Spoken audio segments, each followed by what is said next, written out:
Yeah. That's funny. All right. Do it. Go. 3, 2, 1.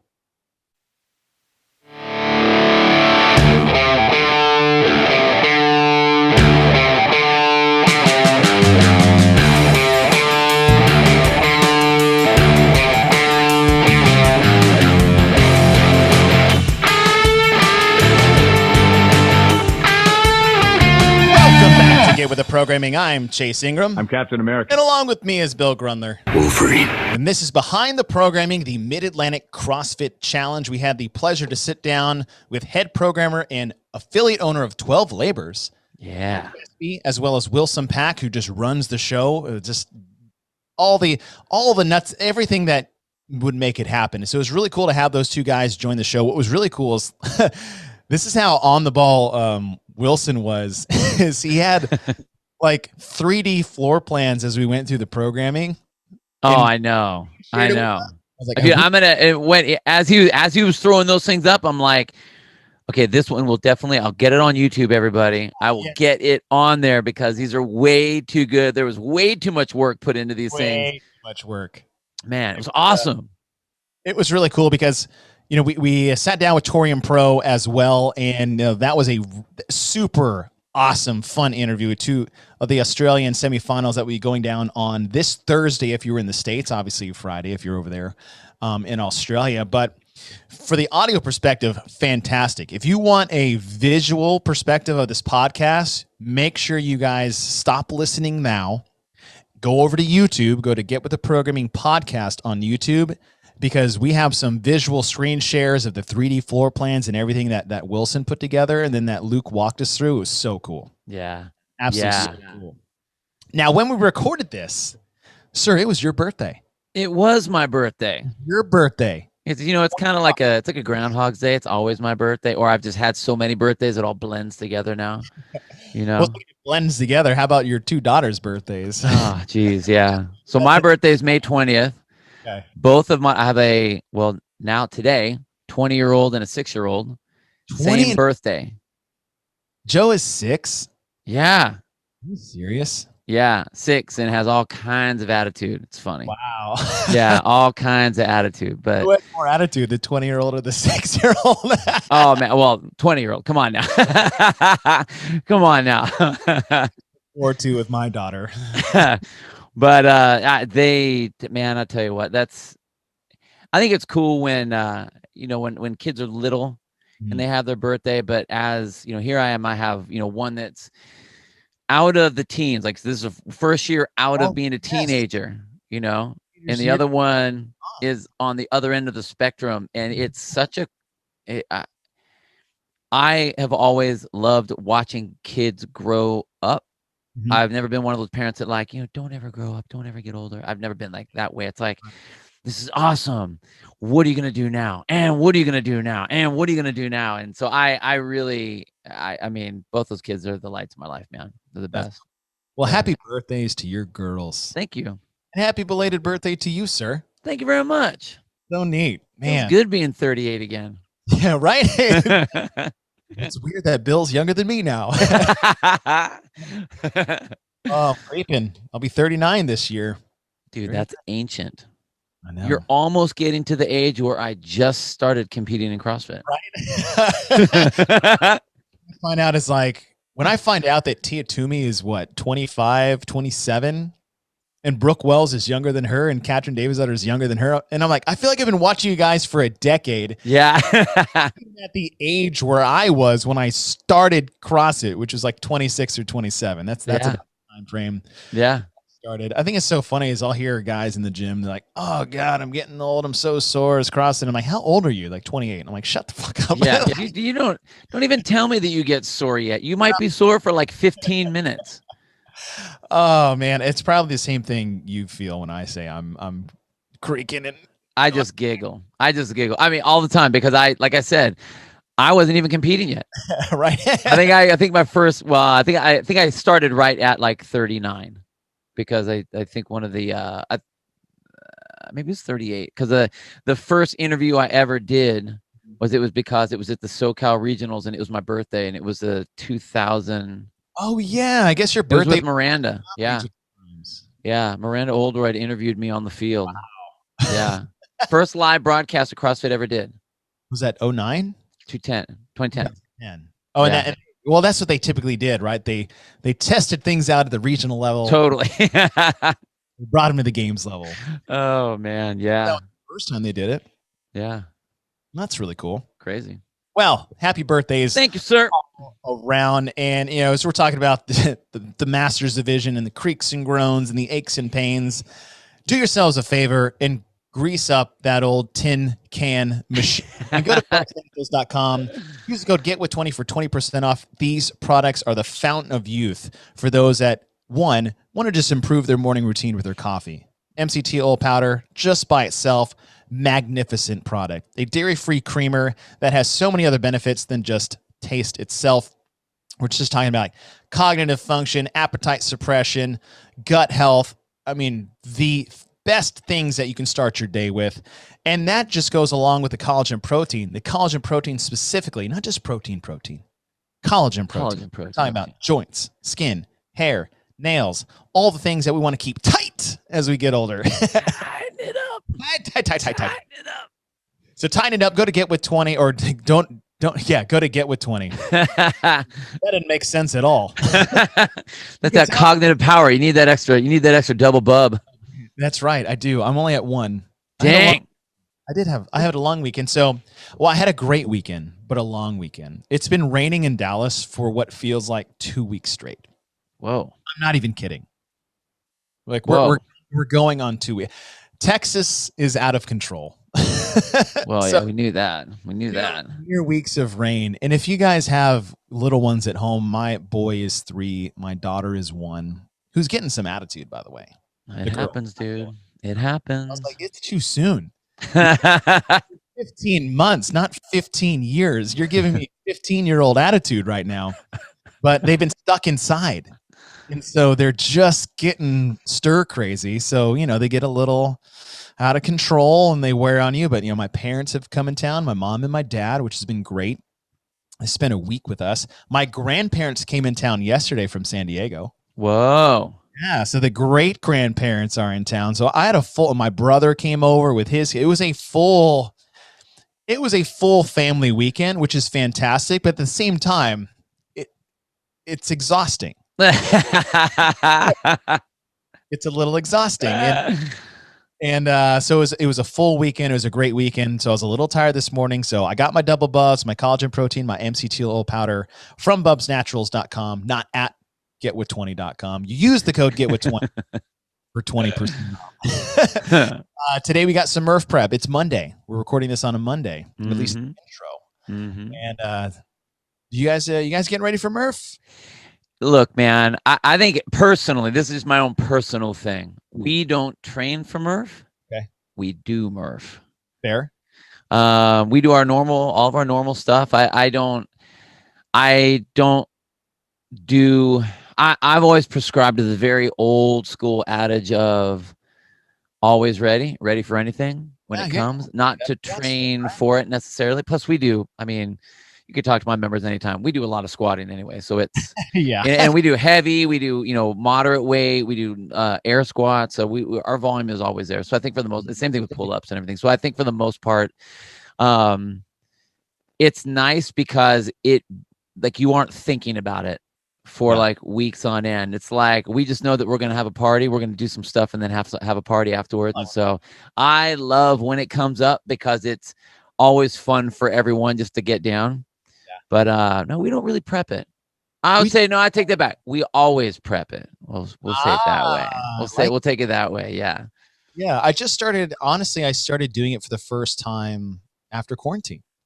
You're right. I've never really prepped for Murph. We've just done it because everyone's ready. They're going to get extremely sore. They're not going to get hurt, right? That's just the fun part of Murph. Like, I can't move.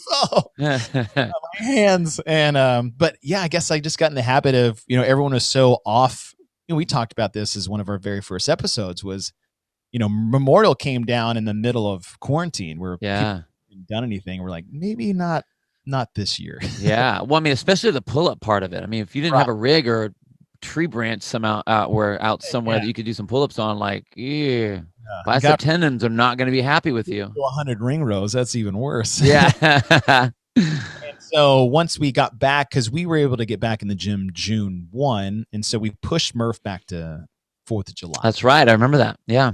So I just wanted to get everybody trained up for it because we wanted to do it, but I didn't want anybody to get hurt. So that was more of we weren't ready because we weren't ready. And maybe I just fell into the same thing this year. I was like, we did the same thing last year, but we've never really done it before. So we're doing a little Murph prep today. Nice. That. And it's raining, so I had to modify a little bit. But today's Murph prep is the middle meat part: 100 pull-ups, 200 push-ups, 300 air squats, unpartitioned. Every 3 minutes, you do 50 double unders. Yeah. But we capped it at 30. So like I said, anytime I program double unders, it's anywhere between 300 to 500 total. Right. 500 total. So people can scale the volume of pull-ups, or they can scale their double under volume. But the 5 a.m. class went off, and I was like, "Oh shit!" Dude, the early classes, they're always. I don't know if they understand how much of a guinea pig they really are. Oh, I tell them every time. It's like, oh, did it work out? All right, or oh shit. I'm talking about adjustment time that are really good at Murph. Didn't even get to the air squats in 30 minutes. And I was like, oh, dang. Whoopsie. Of course, the 6 a.m. class comes in. I'm like, everybody's doing half Murph. I don't care what I wrote. I just forgot to write it on the board. I forgot. Yeah, it was a slip. These numbers, I got in that rhythm of Murph and I wrote it down. So yeah, that's what that's what's going on. And my preface that is that if we're going to throw 100 pull-ups at you a week before Murph, you better be wearing some hand protection for that. And there's no better hand protection than those Element 26 hand grips. Cheat codes hanging from your wrist. That's what they are. Yeah, man. They're like wrist hooks. Wrist hooks. That's all they are. They're not even wraps. They're just wrist hooks. Rubber flapped wrist hooks. But the best part of it is it's absolutely no chalk necessary. In fact, don't use chalk at all. Because the way the rubber or on the grips work to an empty slick bar is like, you want to clean. It's actually I would say an affiliate owner's dream is that everybody should have these, because you're not supposed to chalk your hands, you're not supposed to chalk your rips, and you're not supposed to chalk your pull-up bar, because you want it slick and clean so that connection is great between the rubber and the rig. So now that I think about it, I'm like, I might just buy everybody some grips myself. Put a set of grips at every single pull-up bar and just hang them on the bar. Like when you do Cindy at your gym, it's just like handprints everywhere. Oh, I know. It's like snowstorm. Welcome to the snowstorm. Looks like an SMU frat party, if you know that reference. Those guys. There's white stuff everywhere. They do snowballs? Yeah, that's right. Snowball fights. Oh, okay. Yeah, snowball fights in the gym. Just a bunch of 20-year-old dudes. But use the code GETWITH15 for 15% off. Go to element26.co. CrossFit accessories galore. Can't wait for that thumb tape to get in and get going. And as we move towards semifinals, which this show is about, we have live and we have virtual. And the virtual has to be videoed, verified, and approved to send someone to the CrossFit Games. And there's no better and more trusted video approval app than the WODproof app. Yeah, the WODproof guys, those guys they know all of the event directors. They know all, whether that's a large event, sanctional event, smaller local event. They know everybody, and they are always open to help with events, with any sort of like online virtual competition. Their video setup is class. I mean, it's top notch. The way that they have it set up, where you can break it up into intervals, or if it's an EMOM or an AMRAP or whatever, you have your interval time, you have your rest time. You can have all that stuff, and that's all just the basic free level stuff. But if you want to up your game, not just up your game on the video level, but up your game, we're talking about all the pull-ups you have to do and all the stuff coming up for Murph. If you want to improve your gymnastic skills, the WODproof Go, the WODproof app has 12-week programs to elevate your level of fitness, either as an athlete or as a coach. $9.99 for a month gets you access to all of these different programs. One is written by Tori Helgadottir, who is a gymnast. I mean, she's a badass CrossFitter. She's an Olympic weightlifter, and she has a program out there for gymnastics. So if you want to improve that, $9.99 a month for that 12-week program, and you get all of access to all those programs. So it doesn't matter what you want to improve in. You want to improve in your nutrition. You want to be a better master's athlete. I have a program in there as well. If you want to get better at weightlifting, at rowing, all of those things, WODproof is the app for you. So if you use our code GETWITH, then you get 20% off a 3-month subscription, which ends up being like about $6 or something like that. It will improve you as an athlete. It will improve you as a programmer. It will improve you as a coach. If you want to be better at CrossFit, you have to do this. So we talked about improving yourself physically with the double bub. We talked about improving your stuff with all of your equipment with Element 26. And this is all of the glue in between, all the skills that get you better. WODproof Go app, you guys, you got to check it out. The Pro Pack, it's a needed thing. Bing, bang, boom. That's simple. Bing, bang, boom. Bang, boom. Internal, external, putting it all together. Glue. Yeah, we got some kick-ass partners, man. Yeah, seriously. I love They're it. awesome. Touching all the bases. Oh, man. Fantastic. Well, I am looking forward to this interview with Luke Espy and Wilson Pack of the Mid-Atlantic CrossFit Challenge as a preview of one of 2 semifinal events going down this weekend. Bill, I cannot wait for Thursday afternoon for the Torium Pro and Friday morning for the Mid-Atlantic CrossFit Challenge. It was so fun talking with these guys. Again, you can listen to this here on your podcast, but if you want to see what they have going on at the Mid-Atlantic CrossFit Challenge, I will get it up, I promise. Bill will get it up. I'm working on that. I'm figuring out my technologies. Figuring it out. Cutting and splicing and putting it all together. Definitely trying to improve on all that. And it's been great, man. I like our YouTube videos. Those are fun. Oh, they're fun. I mean, because we're just goofy as. Yeah, if you want to see goofy as I'll get up. So make during a podcast, go to YouTube and search the channel Get With The Programming Podcast as well. You will find all of our videos from past podcasts, as well as if you are a Programmatron, a Patreon supporter of the show, our videos for our free workouts of the week and the exclusive content we give you guys there. So without further ado, I want to introduce Luke Espy and Wilson Pack from the Mid-Atlantic CrossFit Challenge.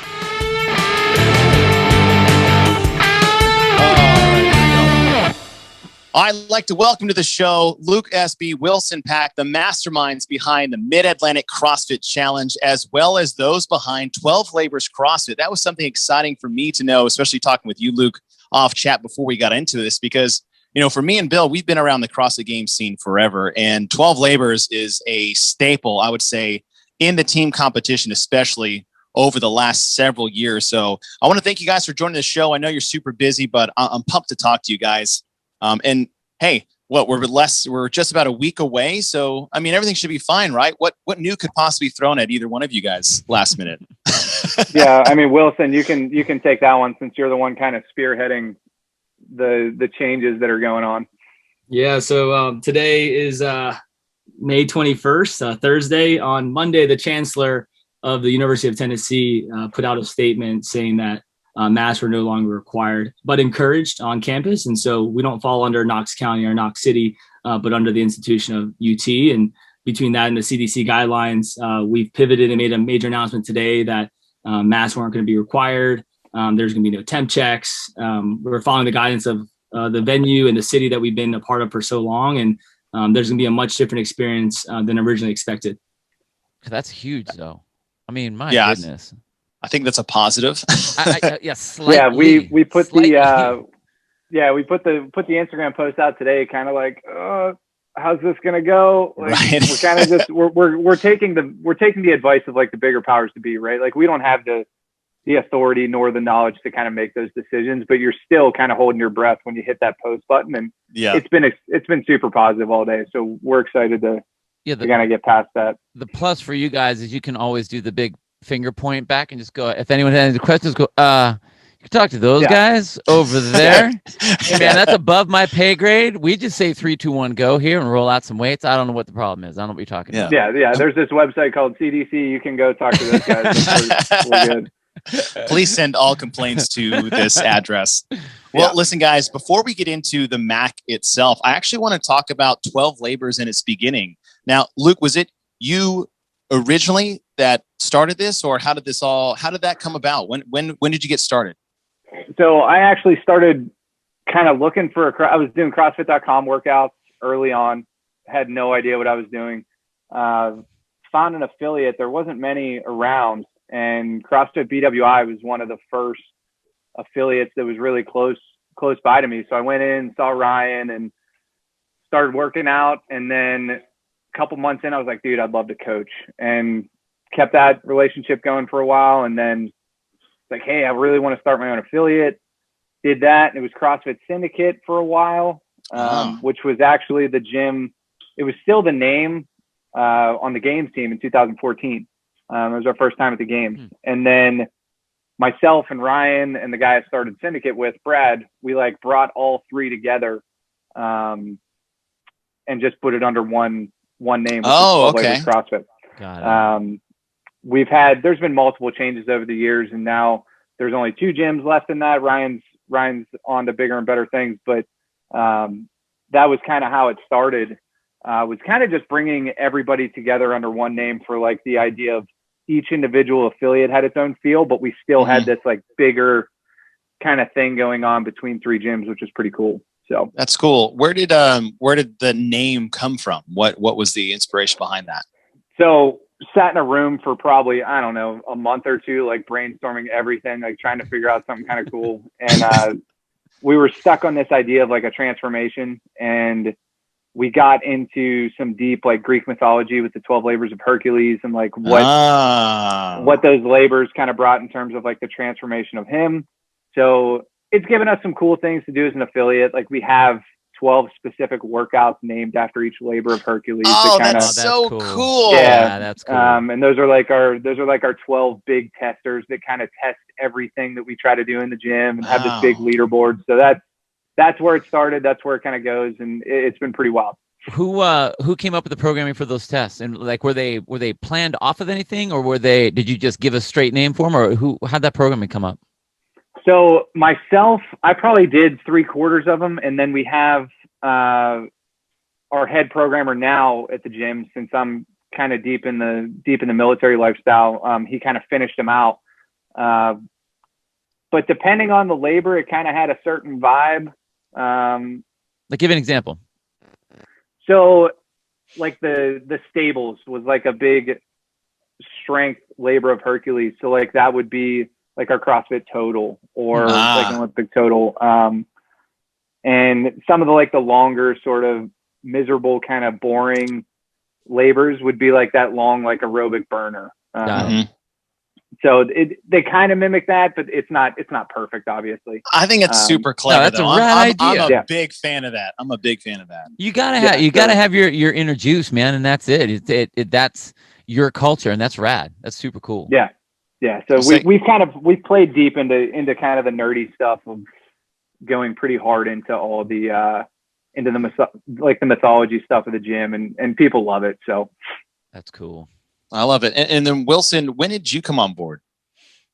And I started CrossFit in 13-14 in Ohio, and I came back to Maryland and coached at a couple gyms. Thought I knew everything, but I knew nothing. And I just worked at a business up the street of the CrossFit Syndicate in 15, and wanted to join Luke's gym and be a part of it, and wanted to coach. And he told me I had to be a member first and that whole spiel. And so I was like, see you later. And I literally screw this place.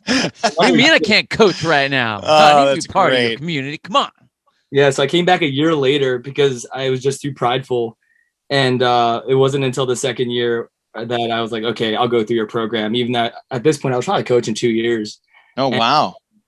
And then I went through his internship program, and it was unpaid, and it was like 3 to 4 months. And I learned a lot through that process. And I wouldn't take that for granted at all.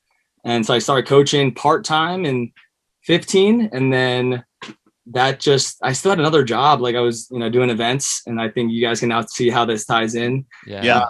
And it wasn't until I want to say 16, a year and a half later, where Luke offered me a job to run one of his locations. And then I pivoted away and then just went into fitness. Didn't think that was a lifestyle, to be honest.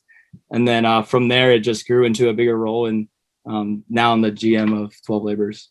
Man, that's so cool. I love, and that's not to say that's so CrossFit, but like that's so OG CrossFit. It's like so organic. You really had to pay your dues, and that's what I do with my coaches as well. Is like, listen, you better start working out here and training here and be part of this community before you start telling this community what to do. I'm sorry, that ain't gonna happen. There's been some rough conversations over the years because of that, and I'm sure you've had the same thing, Chase. But like when you're like, I've been coaching for 3 years. What do you mean you want me to be a member? And it's like, hey, like I gotta see if this is gonna jive, right? Like we do the workout test. Really, we take that to heart. Where like if I can't work out with you, or people in the gym can't work out with you, like there's no way that you're gonna be able to coach these people. So we take that very seriously. And I know Wilson kind of got hit pretty hard with like a 4 to 6 month internship after he's been coaching for 2 or 3 years, but it all worked out in the end, right? Yeah, but that's good though, because I mean, those are going to be your people on the floor, and you want them to be, their own personality, sure, but it's your way of doing things. I mean, I joke all the time, like at my affiliate, it's like, this is our CrossFit. CrossFit Inferno is our CrossFit. I mean, there's CrossFit, and then there's CrossFit Inferno CrossFit, and so I want my coaches to eat, live, breathe that. I mean, cool, you came from somewhere else, and cool, you got some experience. Now we're going to break you down, build you up to our guy, our girl. Yeah. So no, that's a tough one, but it's a needed one, I think. So good, dude. Good on you for doing that, man. We just, I think it's really cool. Yeah. All right. So now we have 12 Labors in was it 2 or 3 locations at its peak? 3 at the time. Yep. 3 at the time. When did the MACC get started? It was actually before 12 Labors even existed. So back when, it was 2012. There was an event called the Mid-Atlantic Hopper pretty early on. And I like started to help out with that. And I was like, you know what? Like there needs to be a team aspect to this thing. So I kind of broke off of that and did like a team specific event, which up until the first sanctional, the MACC was 100% team. Oh, really? There was never individuals. Okay. We had 3 divisions, and it turned into a pretty big event from 2012 on. But again, it was purely team.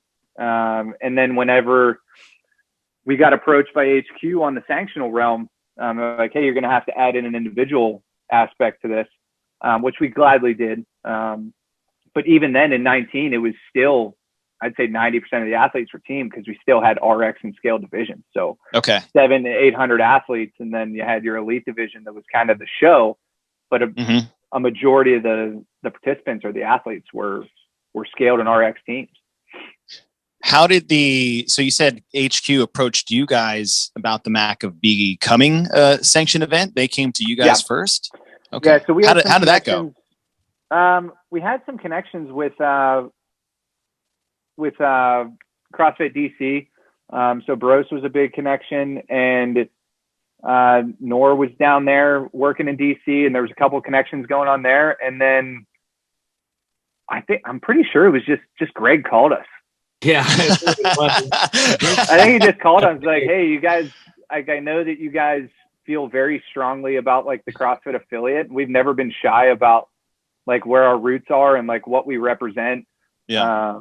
And like how we do things. Like we're very old school CrossFit oriented, and we've never really kind of shied away from that, even though sometimes it's probably not the most financially sound decision. I'll be the first one to admit that.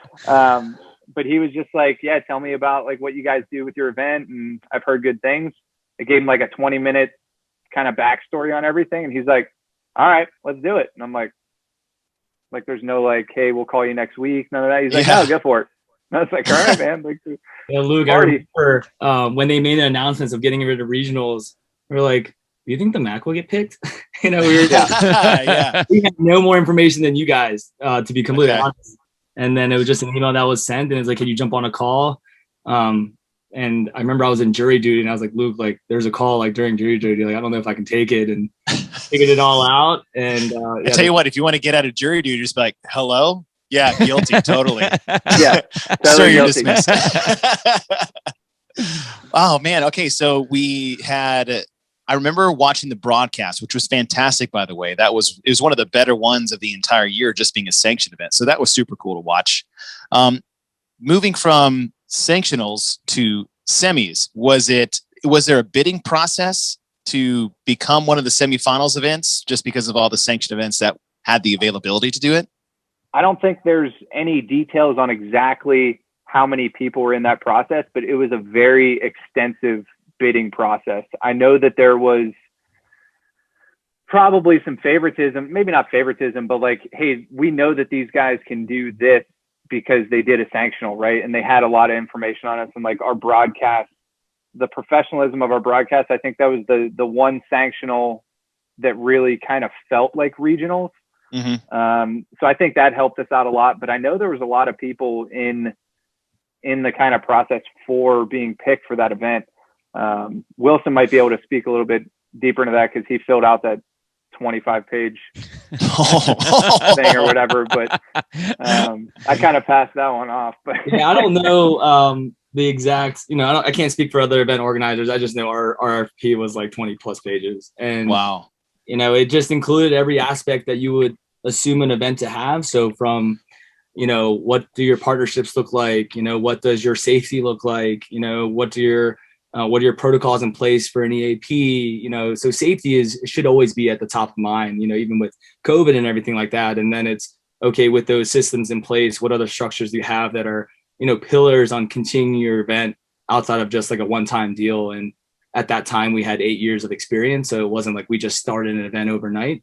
Yeah. We can only speak to what we sent in, and it was just, here's how we can showcase the Mid-Atlantic Affiliate Challenge before it became the Mid-Atlantic CrossFit Challenge. Right. You were still able to say MACC, but we were just blessed that we were already in the system before. So we can't speak for anyone who wasn't involved with that sanctional process. And I think that did give us a little bit more of a positive light. But nonetheless, we're still glad that we're here, and we've had the same mindset from day one. And so whether it was sanctional, semifinal, or all that were to go away, we've been still operating at the same speed and same capacity. Did you notice that there was an increase in CrossFit thumbprint between going from the sanctional event to the semifinal event? As far as like, obviously they had their name on it, and we'll get to the programming stuff later, but as far as like how much more of a connection, how much of was it a, yes, okay, it's yours, or now it's really ours, but you're putting it on? Was there any of that? Did you feel that from between the sanctional event? Because it sounded like, just from what you're telling me, it sounds like there was the initial phone call, hey, why don't you go ahead and do it, to all of a sudden now there's a 25-page paper on getting all your info in. And yeah, the process getting in was a little bit more lengthy, but from them kind of getting into the event space and like how to do things, it's been pretty similar. I would say the only thing that got a little bit more extensive is really the media side and the information that they wanted to be put out, and just the process of like feeding it through their filters first. Okay. But as far as programming, how the event runs, all the details associated with that, it reminds me of an affiliate where it's like, hey, like, here's some information and like some best practices and maybe some advice on certain things, but it's really yours to run, and yours to make it your own, which we try to do. Just like our affiliates, like you were talking before, like there's CrossFit and then there's 12 Labors CrossFit or CrossFit Inferno. Like, I think that's what makes the whole thing special. So even in this semifinal kind of world, I think every event's going to have its own feel and its own kind of personality depending on who's running it. So I think that's super cool. Let me ask you this again, not getting into the program part yet, but we were talking about earlier on one of our other shows about how the events themselves, if you look at the series, when you go from the open to the regionals to the games, or now the open to the quarterfinals to the semifinals to the games, do you feel that there is, or there should be, a difference between that sanctional feel and what its job is versus the semifinal job? Or what do you see the difference? What do you see the job of the semifinals compared to the sanctional competition was? That make sense? Yeah, it does make sense. And I think it's a little easier because you have another section of programming that's already tested everyone. So Okay. To go further in that, I think back when regionals was in place, the open was always very, very light, very aerobic. And then regionals was historically pretty heavy, pretty skilled. And then the games was just a ton of events that turned into a little bit of everything. I think now, and that's what we felt like in 2019 that we had to do, because you had, you only had so many workouts coming into it, which was your own online qualifier. Right. There was no open to do this. There was no set kind of standard across everybody doing the open anymore. So like your number of tests was shrunk down. So you had to kind of play it like that. Ours was very aerobic. Our qualifier was very aerobic, very openish. And then the event was very heavy, very skilled, very regionalish. And then the games is whatever Dave decided to do with the games, right? I think the quarterfinal brought a new kind of dynamic into that, where you saw some weight, you saw some skill, and it just gave you some more variables that have already been taken care of that you can. I just look at it as like furthering that test to kind of narrow down the best, right? So we took into account what the open workouts were. We took into account what the quarterfinal workouts were, and like, how do we further this test to continue to kind of funnel the best athletes to the next stage. I love that. That's really cool. And that's reassuring to hear that you take those things into account, because that's what regionals used to do. Is what did we do in the open? What are we going to do at the CrossFit Games? And how do we vet that field to test this for what's to come? So that's really cool to see. So let's get into it. Let's get into the program. We'll start with the individuals first. Did CrossFit give you guys an outline of what the program is supposed to be in terms of number of events, styles, couplets, triplets, whatever? Did they give you a format, or did they just kind of say, don't screw this up too bad? There was a format, but it wasn't, it was very open-ended. Okay. Wilson, you can get me on the numbers correctly, but I think it was like anywhere from 5 to 9 events or something like that. And then they gave examples of like certain time domains and things like that. But we literally we programmed 6 events that we thought really kind of fit into the piece. And then there was things that changed slightly based on like what the event layout was, maybe venue dependent, maybe scoring dependent, maybe broadcast dependent. But really it was like, hey, let's build 6 really good tests that fit into this programming piece of the CrossFit Games season. And then we sent it off to them, and they gave us some feedback on certain things that were mostly dealt with safety. Okay.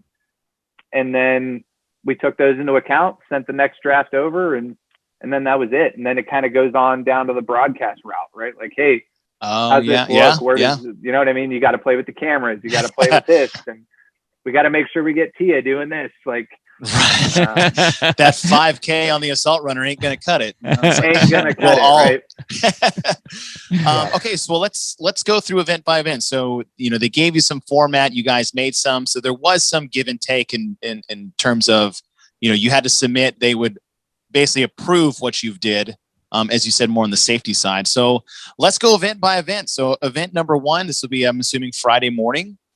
Yep. Or it'll be actually Friday afternoon. So our Friday events are going to be from like 2 in the afternoon until 7:30, 8 o'clock at night. Okay. So Friday's going to start a little later and end a little later. The first event is actually the only event that kind of matches up from the team side to the individual side. And historically, since day one, we've always done a max lift as the first event. Okay. It's always been that way. It's nothing fancy. And it's just going to be a max snatch. The the floor will be laid out where we have 10 platforms, and it's going to kind of rotate through one athlete lifting at a time in like a 20-second window.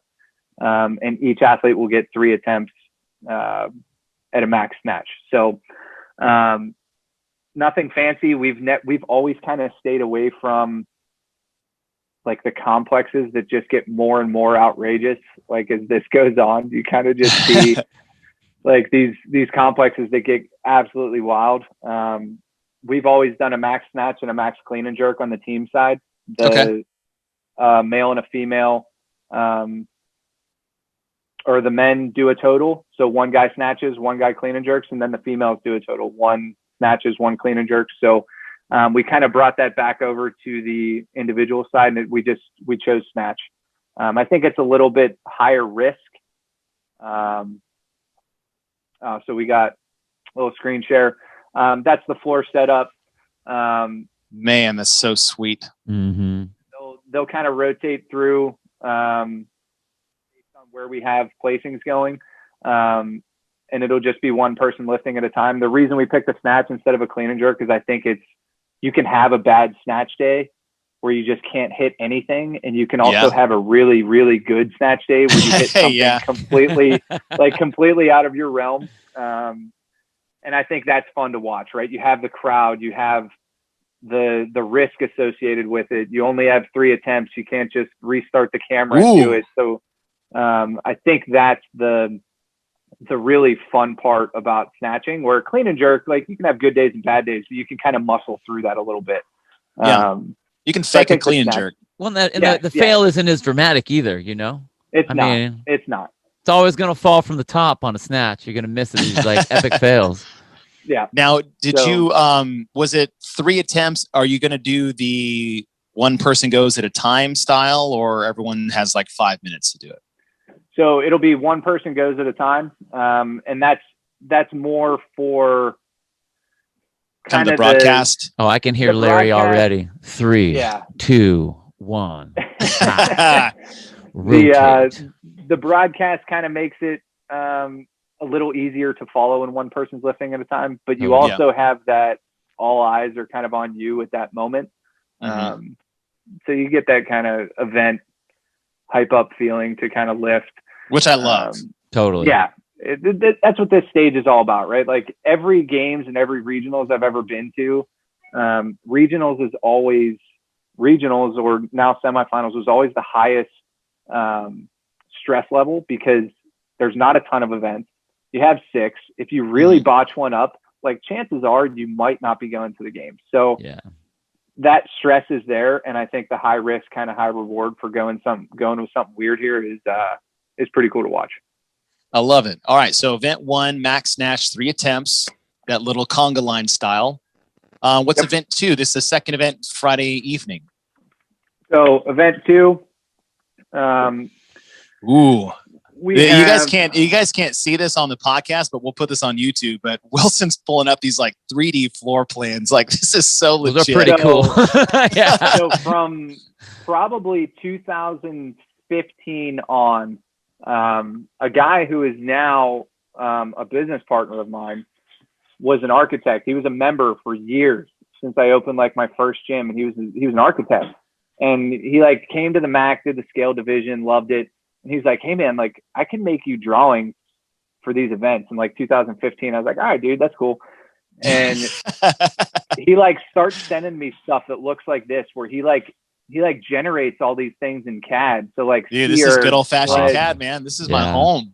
Yeah. And he started giving me these like 3D drawings with everything out. And I'm like, dude, this is dope, man. Like it's so easy to show for like operations side. CrossFit was kind of blown away when we sent these things to them, because they're like, we don't do that. Like this is awesome.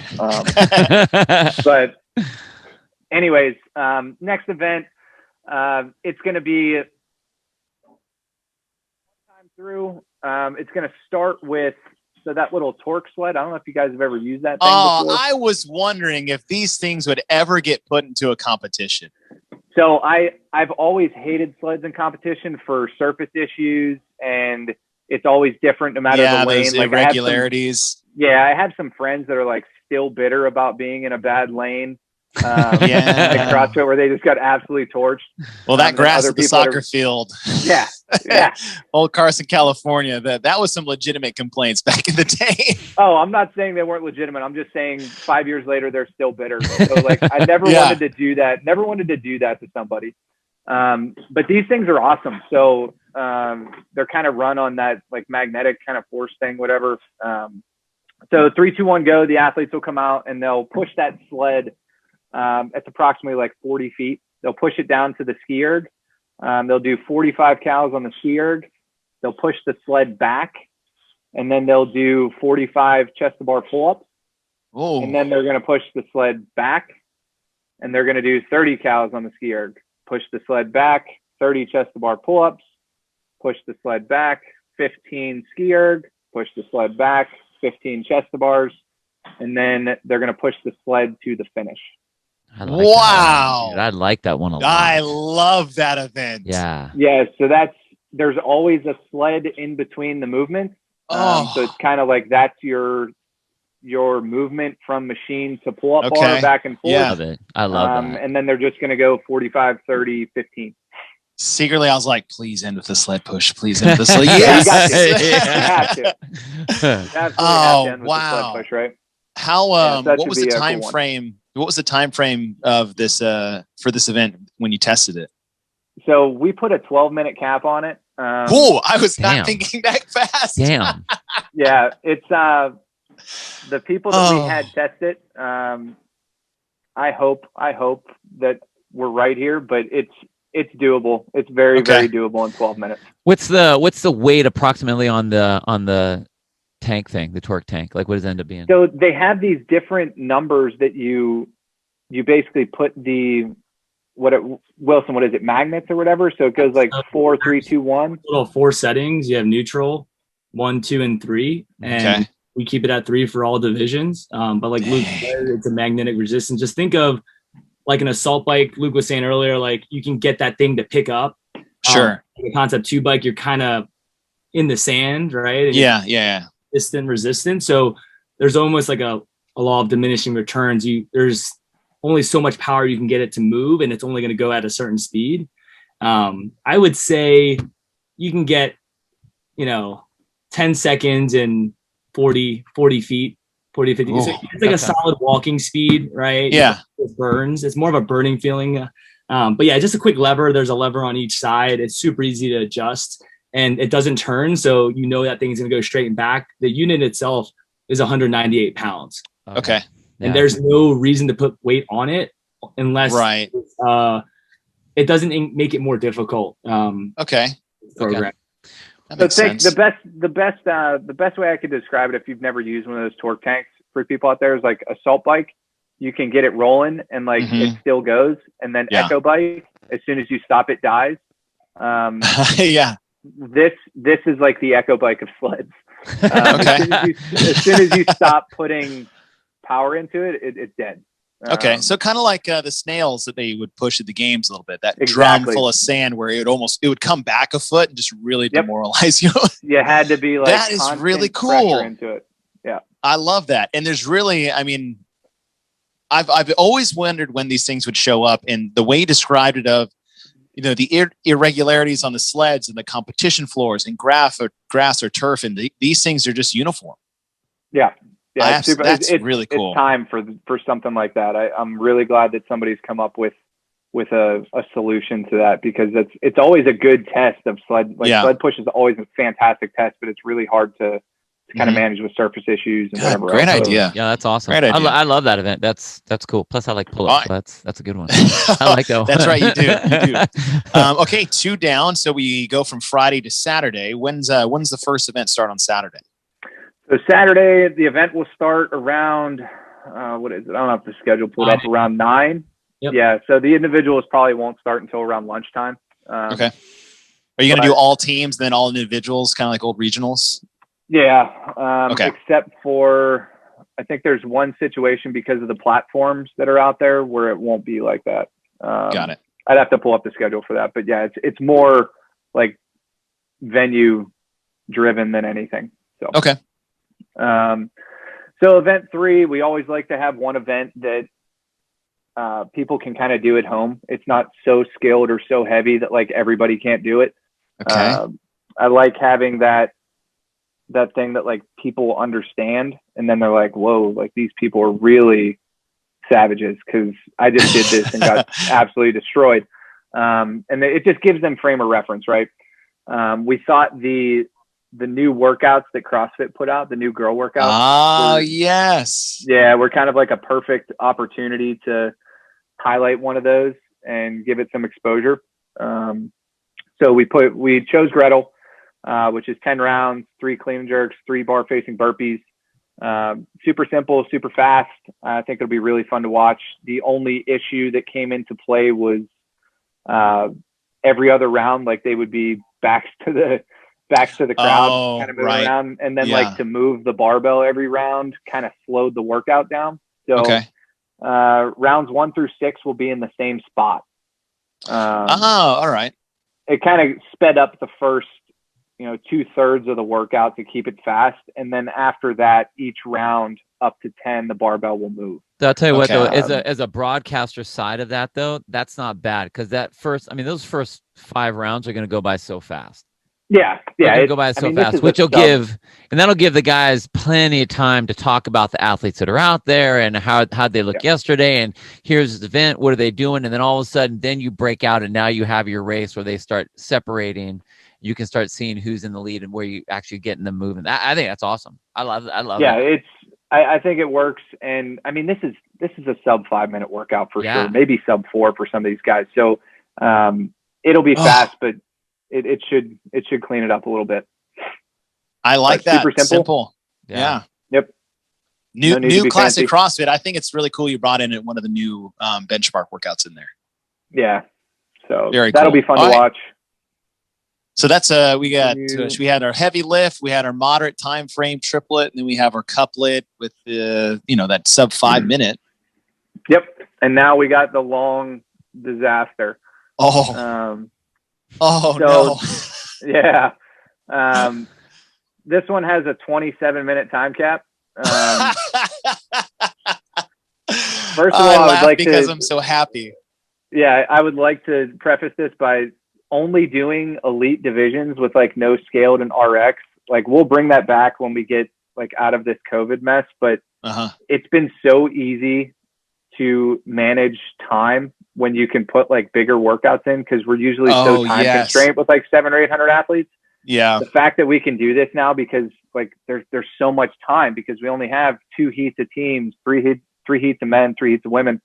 So this is like having a longer aerobic kind of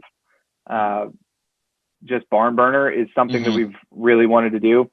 And we picked one of my favorite formats of all time, is where you have 1 round of whatever the work is, and then you have 2 rounds of the same amount of work. So you just kind of cut everything in half, and then you have 3 rounds. Okay.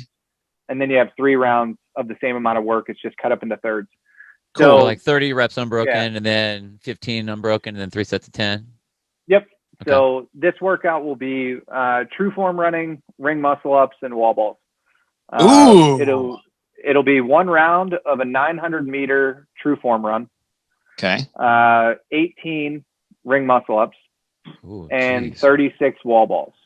And then you will go back to your runner, and you will do 2 rounds of a 450-meter run, 9 muscle ups, and 18 wall balls. And then you will do 3 rounds of a 300-meter run, 6 ring muscle ups, and 12 wall balls. And the wall balls are heavy. So. 30? 20? Yeah, you got 30, 20? 30. What target are you going to? I'm not, are you giving the ladies a 9-foot target? Yeah, we're going to give them. Thought you guys were cool for like just a second. Just a second. We felt like we had to use what was given to us. All right. Well, hey, we'll just blame that on CrossFit. CrossFit made you use. The CDC's fault. Yeah, that's right. Defer all issues and complaints to the CDC. Because I mean, if I remember the old 12 Laborers cruise, you guys had some bad girls on your team that would not have minded a 10-foot target. No, that was the only reason. I mean, we were kind of just there, as the men. Like the women were the reason we were good. Chase, I remember the one time, like I think it was the Murph event, and the whole plan was whenever we got back to the litters, that like the lightest person was gonna go, and I was absolutely demolished from the squats, and I like pushed my girl out of the way, like ripped her off the thing and just laid down. And you're like, I'm pretty sure that guy's dead. Like that's right. I remember that.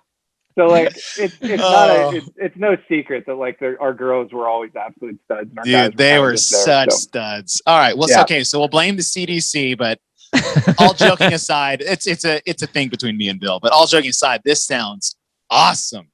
Yeah. This should be pretty cool. Running is always tough to do on a treadmill, like how to make that exciting. But it's short enough later on where I think the reps get low enough and the run gets fast enough where everybody's going unbroken on the reps. And then the run is going to start to get faster because it's shorter, but you're starting to get more tired. I think it's going to be very interesting. I'm curious to see where people start to push it. Because early on, it looks like there's so much left, but there's not a ton of room to make up any ground later on either because the sets are so small. That makes sense. So I think that's going to be kind of the interesting play is who's willing to kind of risk it on those bigger sets earlier on because there's not a lot of room to make up on six. Like, what are you going to do on 6 ring muscle ups? Like, that's a good point. That's a very good point. This one, honestly, this one has like Samantha Briggs written all over it, where you just go out hard and you just go, I'm going to go out hot. Hope everyone chases me. I'm just going to hold on. Because you're right. What do you have left? You have 6 muscle ups. Like, okay. Yeah, all but you could totally F it up if you go too hard. Exactly. So again, like, Sam Briggs isn't going to F up Sam anything Briggs, like that. Sorry, Sam Briggs. So that should be an interesting one there. I think the Jason Khalipa method of just going red hot and just seeing what happens is probably probably the winner here. So. I'm like, is Travis Williams coming to this event? Because this is all. He's coming. Oh, he is. Oh, hey, round 1. I'm calling it right now. I can't speak to his 3rd round, but we'll talk about round 1. Yeah. I love that. That's great. And I like the 2 different styles in the same day. Something super short, something super long, high volume. Yep. I'm digging this. All right. Saturday moving into Sunday, event number 5. Yep. So event number 5, this is going to be a little bit on the longer side, but it's got this is probably our most balanced workout, I would say. Just like you said before, you know how you always like pick that certain athlete to win? Like you look at a workout and be like, oh yeah, Sam Briggs would ruin this. Like, I don't know what type of athlete kind of wins this one because there's so many different variables. So I like that. It's gonna be 4 rounds for time. It's gonna be 30-20 on the Concept 2 bike. They'll do 20 toes to bar. They'll run out to their bar. They'll do 10 thrusters, and then they'll do a 40-foot overhead walking lunge, which just puts them back to the rig. With the weight? With the weight. Okay. So the reason it starts at the finish line is just so round 1 goes back to the rig. Round 2, it just finishes better. Oh, what a great finish with an overhead lunge on the last round. Yeah, you got to. You got to. And it's like you guys have done this before. Yeah. Look at that. But yeah, this one's interesting because you look at the bike and probably the lunge and you're like, yeah, that plays to the bigger, like taller, longer kind of athlete. They're generally better on machines, longer steps, better lunging. But then again, thrusters, the taller people I know from experience get murdered on thrusters. Totally. And then slowly raise his hand in the background. Yeah. And then toes to bar, I mean, 20 is kind of that threshold when your shoulders are getting kind of smoked for some of these bigger people to hold on for sets of 20. So I think it's going to be an interesting one where, like, obviously your top tier athletes are your top tier athletes, but in the middle of the pack, I think you're going to see some surprises, I think, on this one. No, I think you got a nice split, I think, between the taller athlete and the shorter athlete for sure, between, just like what you said, the thrusters. I mean, you can be great at thrusters, but a taller athlete's going to have to. What's the weight on the thruster? 135/95. Oh, yeah. See, so even if you try to adjust your your foot position, your hand position a little bit, like that's a decent enough weight where you can't modify it that much. So you're kind of stuck with the length that you have. Long arms, Yep. long legs, or the short ones. And then, toes to bar, same thing. I mean, you're right. The number is high enough that you get those taller athletes that they can maybe still do them unbroken, but they got that long swing that takes a long time. And you get those other little people with the little short legs that are all. This is, man. This is nice great mix. balance. It's a nice mix. Very nice. Was that planned? Or did that get kind of modified while you're doing it? We modified this one a few times, but this was what we ended on. The last iteration we had was the thrusters changed from like a thruster to a push press to a front squat to I think it was I forget what the first one was. Maybe power clean. Okay. But it was just too noisy. So we just simplified it down to thrusters. But we wanted something super balanced where we couldn't really guess the avatar of the athlete that would win. I tell you what, though, especially with the MACC field, y'all have an insane roster of athletes, including individual men, women, and teams. Like, oh, it's nuts. Y'all's region, you guys are basically the new Central East. Like with this roster, we got that roster, and I was just like, "Are you kidding me? Like, what did we do to just? This is awesome. Like, this is great." But I did not. I can only imagine. Just with that feel that you have now, looking at these events just from a spectator standpoint, like you're right. With that field, I can't pick a single person that's just going to like walk away with that. Yeah. And what a fit, man! Overhead lunge to the finish after some thrusters and biking. Awesome. Yeah, I think the best part of this is who's going to potentially hold on from the last rep of the thruster into the lunge. I mean, in the beginning, a couple athletes do it, but by the end, who knows? I'll still say Travis Williams round one. If I had to round one, Travis Williams. Oh, okay. So that's the kickoff day, the third day. So that's the fifth event, and we have one more to go. Yep. So final workout.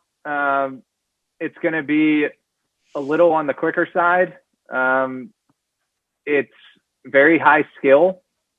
It's going to be 10 rounds for time, 1 legless rope climb, 4 strict handstand push-ups, and 6 alternating dumbbell snatches, 100 for the men, 70 for women. So the dumbbell is going to kind of be your chest piece that moves through. I've always really enjoyed what Dave's done for final workouts at regionals that are like short rounds. And it comes down to not necessarily who's going to do the work unbroken, because everybody is. It's like who wants to push it on the transition. Yeah.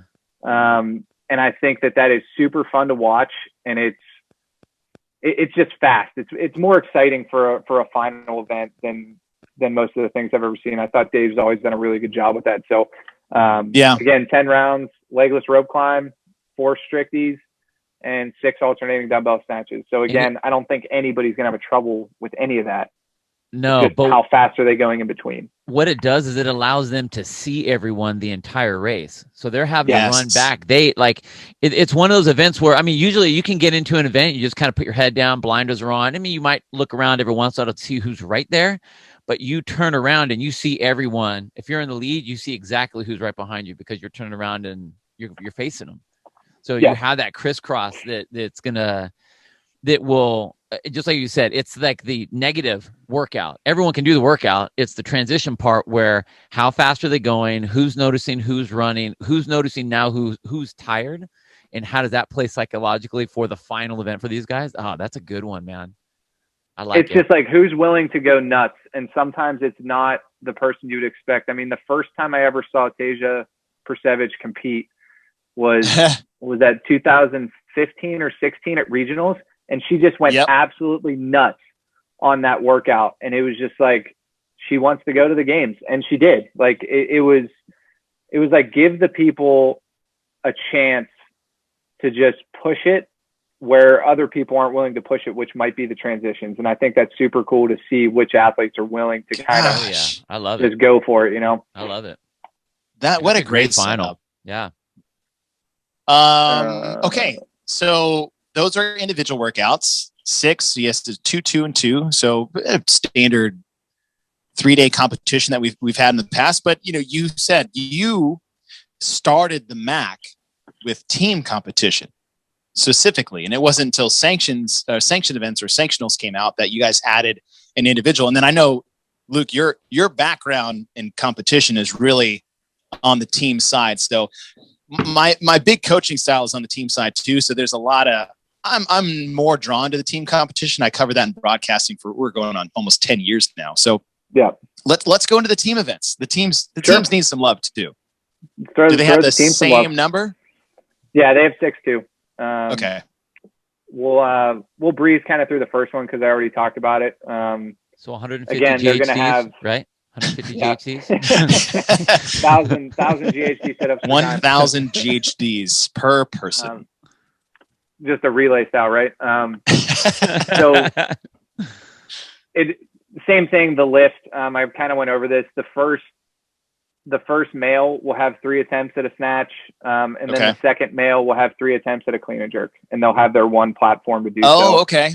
And then we'll have like a 2-minute transition to switch the male bar off, put the female bar on. Female 1 will have 3 attempts at a snatch, and female 2 will have 3 attempts at a snatch or at a clean and jerk. So will it be total weight? Yes. So it'll be basically a weightlifting total for the men. So the highest snatch and the highest clean and jerk, and then the same thing for the females. So they're going to have 2 separate scores? It'll be 2 separate scores, and each event is worth 50. So it's still 100 points.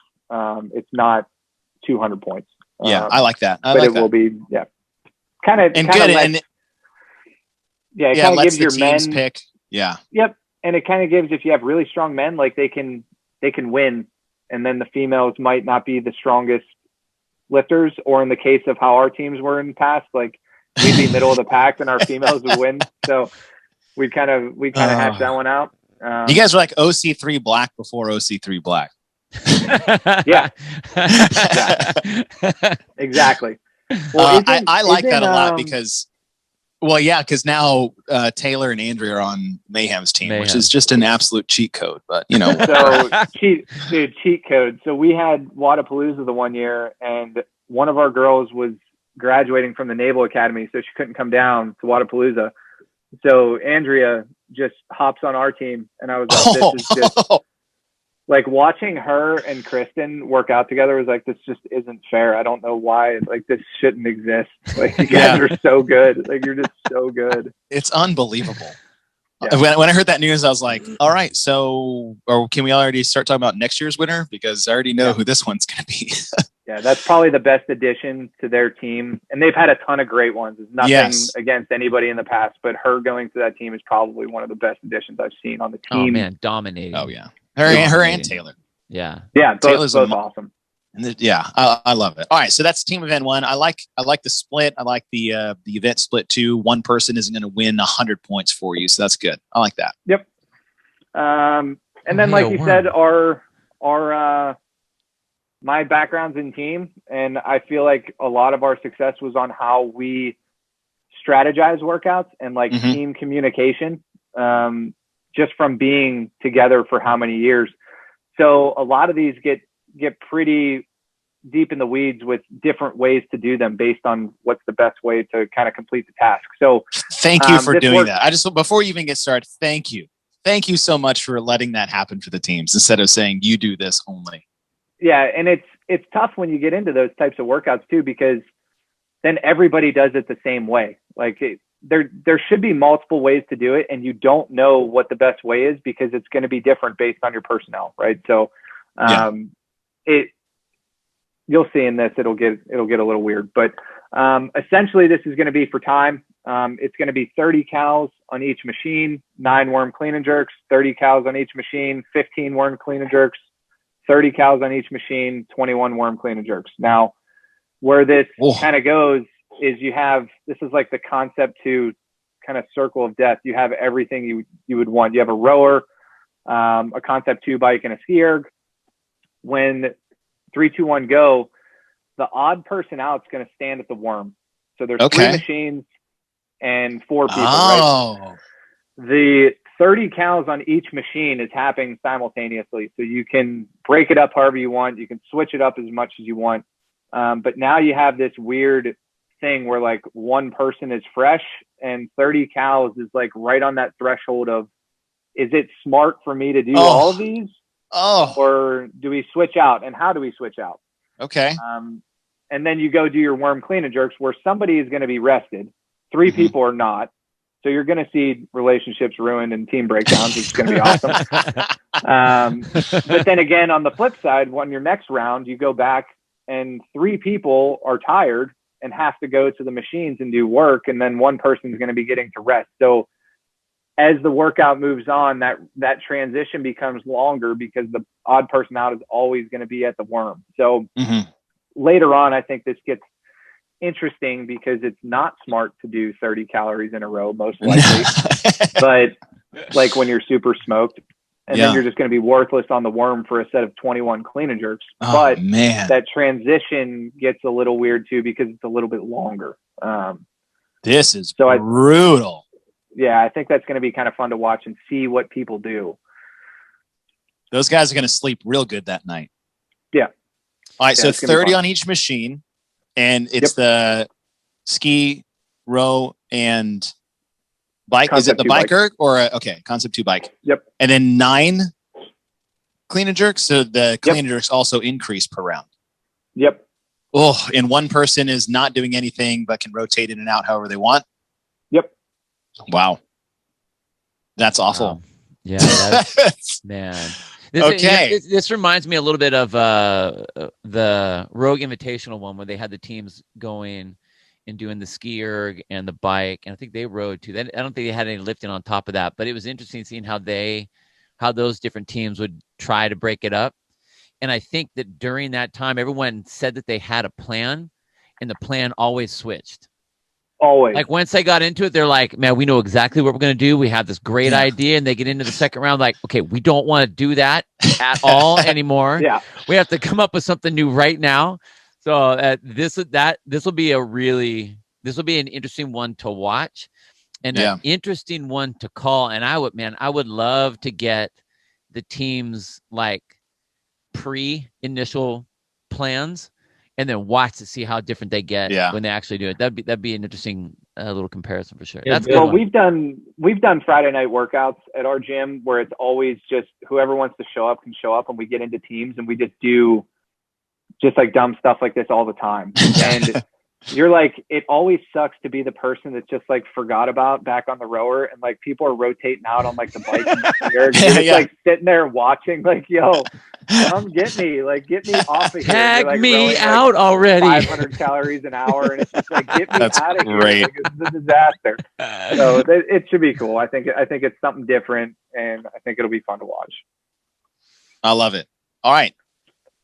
Done with Friday, moving to Saturday morning, event number 3 for the teams. So we're bringing back the worm for a workout on Saturday. Okay. And again, this one gets kind of strategic. We like to test pairs usually.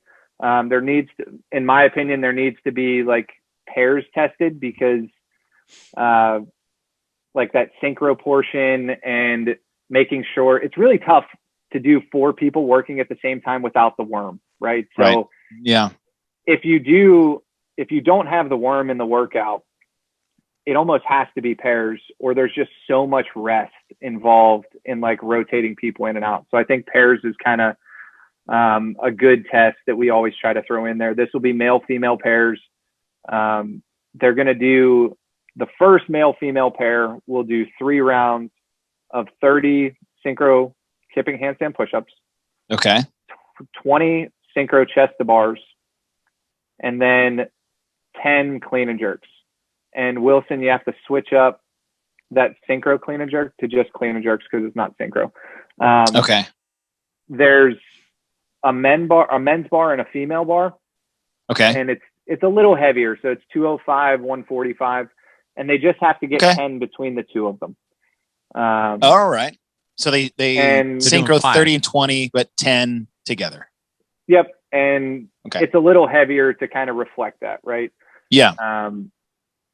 and they'll do 3 rounds of that. So once they get done with those 3 rounds, they're going to move to the worm where their other 2 partners are working or resting. And they're going to do 50. They do 3 rounds of that? Yeah, they're going to do 3 rounds of that.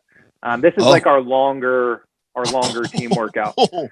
And then they're going to move you said to one, the I was worm. like, yeah, that's solid. Yeah, 3 rounds, man. And then they're going to move to the worm and do 50 worm thrusters with their 2 fresh teammates. So again, we have a great chance of communication breakdown because 2 people are just ready to rage and 2 people are not. They've already raged and they're completely toasted. And as soon as they finish those 50 worm thrusters, the male-female pair that hasn't done anything is going to go back and do that 3 rounds. Wow. So okay. It's like, where do you put your stud pair? Dang. Where do you put, like, I don't know a good place in this workout to be. I don't know if I would rather go into the worm tired or get tired from the worm and go into the workout. I don't know what. That's good. So you're going to see multiple ways, I think, of teams completing this. I don't know what the good place is. I like that. So that's very unique. I like that a lot. Oh man, well done. That was just ugly. Yeah. Ugly. Ooh. All right. That's going to be kind of brutal. So that was at 3. So we moved to 4. So this is the last event on Saturday. Last event on Saturday, we always have a relay, which tests the individual team members. We've always had a relay. All for it. It's going to be 2015 on the bike, 15 burpee box jump overs, 10 alternating dumbbell snatches at 170. And then they'll go back to the box and do 15 burpee box jump overs. They'll go back to the bike and do 20 cows on the bike, and then they'll sprint to the finish. So it's like 4 minutes, 30 seconds, maybe 5 minutes on the slow end. And as soon as they get to the finish mat, the next athlete will come into the workout and do the bike, the burpees, the dumbbell snatch, the burpees, the bike. So they have they gotta do the full round before the other athlete can come out. Yeah, so there's only one person on the floor at a time. There's no Congo line. Okay. There's no nothing. It's literally one person is working. And they've always been, historically, these have been just miserably kind of brutal. Is it the C2 bike? Yeah. Yep. Oh. So all right. It's going to be an interesting one because the dumbbell might be troublesome for some, maybe not for others. But once that dumbbell gets done, like burpees over the box and biking is, you don't have to slow down, but you want to slow down kind of thing. What's the height on the box? What's the box height? It is going to be 30 for men, 24 for women. Oh, so you lowered it for women. That's very generous of you. Yeah. I'm more referring to the quarterfinals. Yeah. Thank you for, Yeah. Is it, are they hard boxes or soft boxes? They are, what's Rogue sending? Soft boxes? Yeah, soft plyo boxes. Yeah. Oh, even better. Because then you're like, there's no fear. Just go. There's no fear. There's no fear. I love it. Yeah, but this kind of gives those individuals on the team like their chance to shine. I used on the broadcast call the other day, I was talking about, I mean, Invictus was getting beat on the relay, and then Sam Dancer like exploded a skier in half and just like came from behind and just like, I didn't even know it was possible to do like to get the number on the machine that he had on there. So it just gives those people like a time to shine, which I think is important. All for that. Yeah. 100%. I tell you what, just after your Saturday events, I can't wait to see what you have on Sunday coming up before we finish out here, but Saturday made me rethink if I ever want to go team again.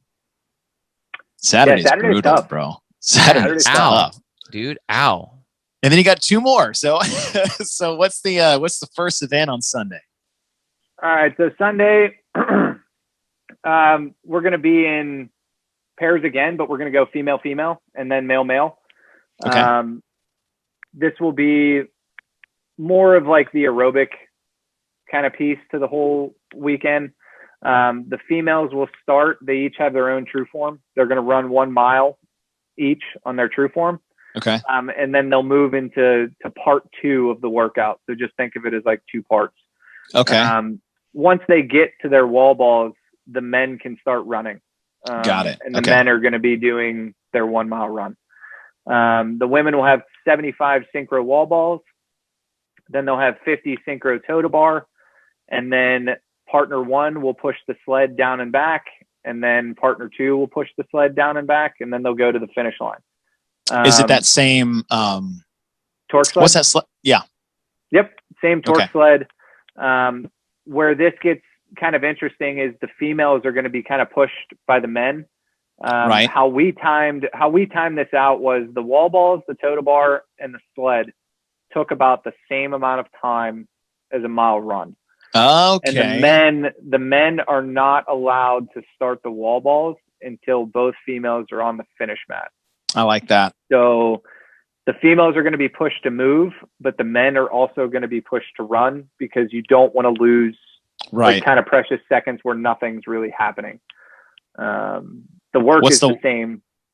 What's the wall ball weight? 30-20. 30-20? Ooh. Yeah. 75? Yeah. Dang. So 75. And then how many toes bar? You said 50? 50. 75 synchro, 50 synchro, and then a sled push down and back. Each person? Yeah, each. So someone will get to rest before they do their last one? Correct. Okay. Whoa. That's very, look, again, simple, new pairing, same-sex pairs, waterfall style. I love that. That's good. Super classic. Yep. I love that. Mm-hmm. So, all right, final event for the teams. All right, teams. We had to throw some high skill. So we split it up into 2 parts. It looks kind of busy on here. That's just because it's a 2-part kind of event with like a 10-minute break in the middle.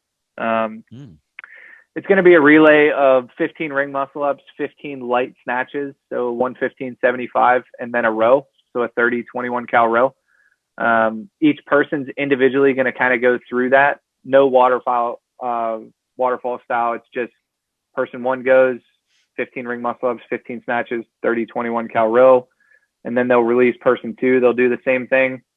When all 4 team members finish that, that's going to be the score of workout 1, which is 100 points. Okay, so like a relay?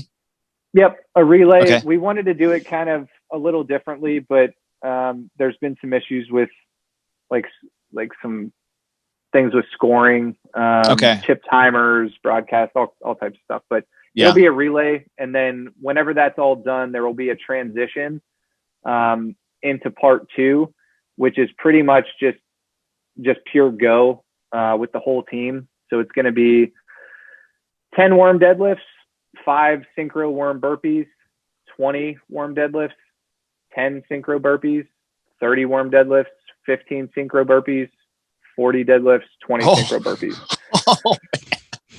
Yeah. So again, trying to finish it with who wants to go to the games. There's no reason to really slow down on burpees other than like nobody's going to fail a burpee unless it's like out of sync, but really who kind of wants to push it.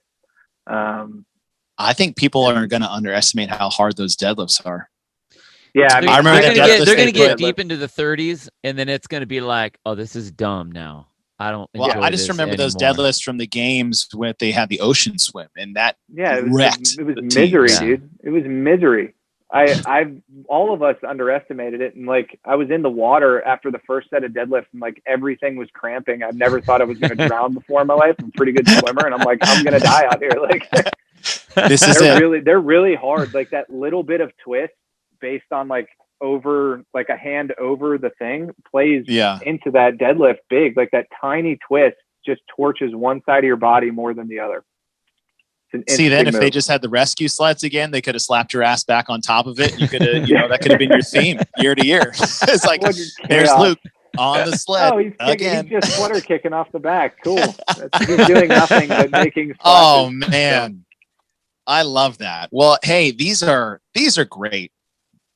I was already excited, but now that I see the programming, what you guys put together, the races we're going to see on the individual side, the teamwork that's going to be needed on the team side, these look fantastic. I cannot wait to see these play out in person. Yeah, Well done. they look super fun. And I tell you what, I am most, I don't know, just like smiling over here like a papa watching like little kids play like Little League is, dude, all the stuff that you said about what you were trying to build.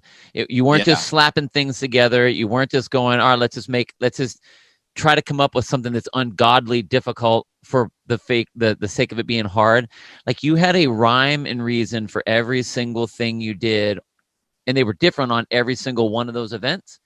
Building your full package, what you just were saying, is supposed to be filling the holes to get the people to the game. So as fellow programmers here, dude, I applaud you guys on that. That was huge. Great job. I appreciate it. It's a little hefty, but I think I would rather have six events that are complete than trying to just jam in, 9 or 10 events into 3 days. I respect that. Kind of good. Yeah. So, more isn't better, man. You pick the right ones. If you can pick the right ones, that's great. Yep. I absolutely love it. Wilson, how's everything coming, man? You ready?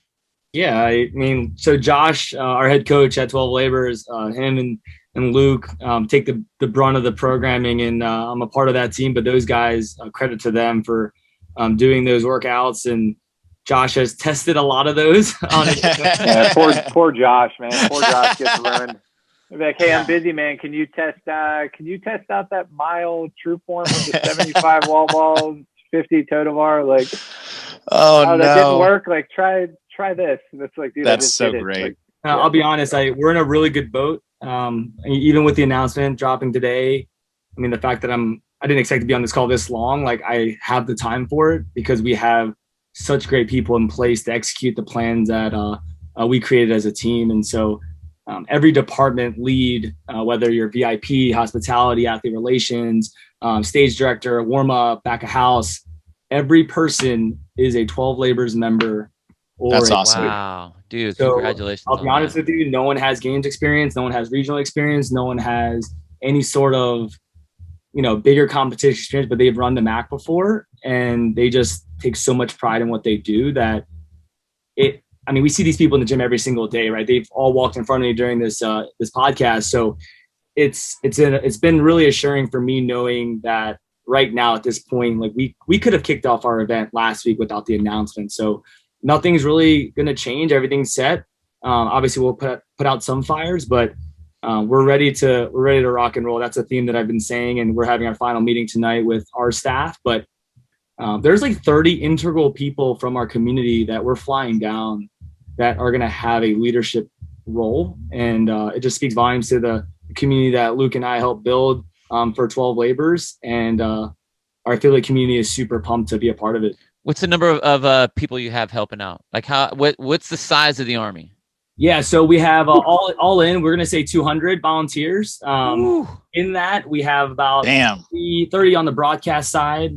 Probably have, obviously we have the 140 athletes. We're giving out coaches pass for each team and athlete. But yeah, it's good. There's a lot of media, more than we've ever had. And so those guys will get taken care of to have that access and to be a part of the story. I think we're just all itching to be a part of a new season and a new wave and a new chapter and putting some things behind us. And I think this event is going to really allow us to do that. Well, that's awesome, guys. Listen, I want to say thank you for your time. I know you're busy. I can't imagine how busy you both of you are. Luke, I know you got a lot of things going on with the gym and your military duties and you making time there. Wilson, I've run a very small event before. This, I can't even imagine. I will say, to your Luke, programming looks unreal. I can't wait to see that play out. Wilson, I had a friend give you a compliment that is working with you guys on the broadcast, and he says you are one of the best event directors he's ever seen in the sport. So all those people you guys are gushing over, like, I want to give you guys some feedback you got from the outside looking in. So those people get in place because of the leadership they have in front of them. So congratulations on that. I'm so excited for what's to come next week. Good luck. Thank you guys again for your time, and man, just appreciate you guys coming on the show and sharing that with us. Absolutely. Thanks, appreciate you having us, guys. Right on, you guys. Hey, good luck. Hey, Bill, before we sign off, what's up? Happy birthday, buddy. Oh, dang. That's right. Hey, birthday I'm boy. 34 today. Yeah, don't lie to these guys. Don't lie to these guys. Because then you're going to make them feel better. Make them feel worse. How old are you really? 78. Then split the difference. 52? 52. 52. Yeah. Oh, Bill Yeah. Grunner. Well, Yeah. hey, thank you guys again. Good luck on the MACC. Luke Wilson, appreciate the time. Thank you guys for listening. See you guys on Friday. Later, guys. See you guys.